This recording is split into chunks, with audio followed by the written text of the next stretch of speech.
The MSU Dairy Store is a must-see for Spartan students and alumni. Maybe you like the Big Ten flavors, like Sesquicentennial Swirl, Buckeye Blitz, and Maize and Berry. Or maybe you like something more classic, like Mint Chocolate Chunk or Butter Pecan. Or maybe you just like to grab a gooey grilled cheese and a tomato soup on Mondays. We Spartans appear to love the Dairy Store so much that we actually insist our campus's ice cream is so rich, so high in fat content that it isn't even allowed to be sold anyplace else. Still, few of us Spartans really know what goes on behind the scenes of the Dairy Store. One who does know is student Josh Clark. Okay, so I'm Josh Clark. I am 29 years old. I am a student at MSU, and I'm also the milk hauler for the MSU dairy plant. I get to the dairy farm, and once I'm there, I pull out the truck, and I open the back, and I start connecting the pipes to the tank inside the dairy farm.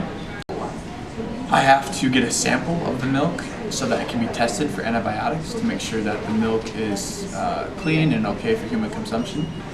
And when I get back, I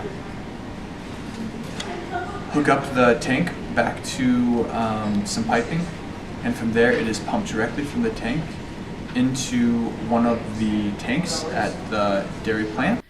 The next day, Dairy Operations Coordinator Rodney Clark pasteurizes the milk and begins filling 2 vats, one 500 gallons and one 300.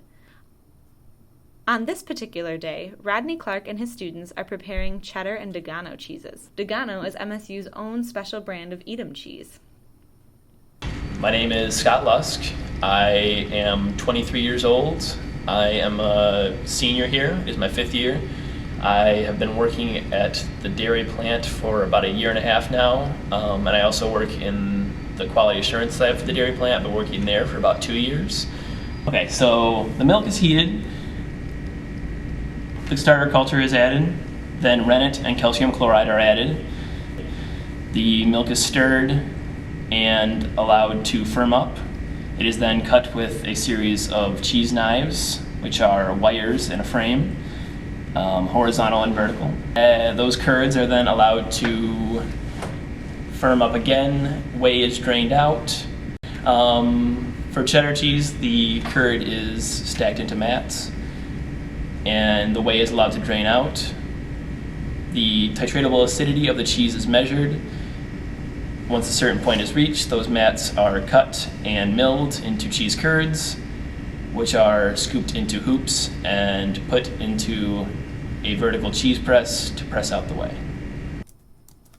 Then, the cheese is packaged and refrigerated until it is sold.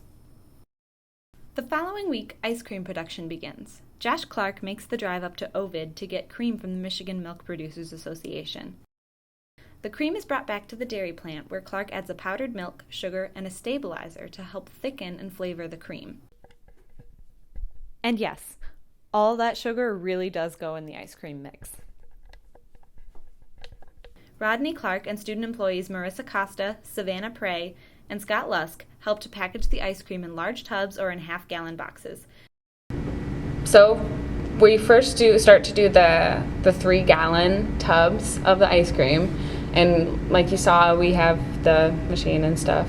So we just kind of fill them up, and then we take weights of them periodically to make sure that they are the right weight. Then it goes into the freezer at -28 degrees until it gets sold. So the next time you're at the dairy store, feel free to indulge. According to Dairy Operations Coordinator Rodney Clark, Dairy Store ice cream is actually lower in fat content than the popular brand Ben & Jerry's. The plant's small size is the real reason you won't find MSU's exclusive treat in many other places. They simply can't keep up with the demand. For the Red Cedar Eater, I'm Kelsey Block.